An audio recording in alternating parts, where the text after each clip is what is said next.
rahmatli otamning vafot etgan paytlarida men shunday dunyoni yo'qotganman. Bir narsani yo'qotganim yo'q.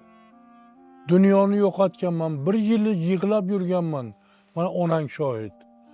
Bir yil yig'lab yurganman otamni yo'qotganimdan keyin. O'zim tuproqqa qo'ydim. Hali ko'zim oldindan ketmaydi.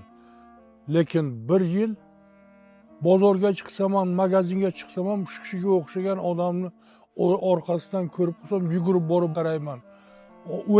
O'lmagan otam mana deb. Shu darajada menga ta'sir bo'lgan. Endi men nima armonim? Shu odam 70 ga, 80 ga, 90 ga kirmadi. Shu odamga men xizmat qila olmadim degan afsus, nadomat men yuragimda hali ham bor.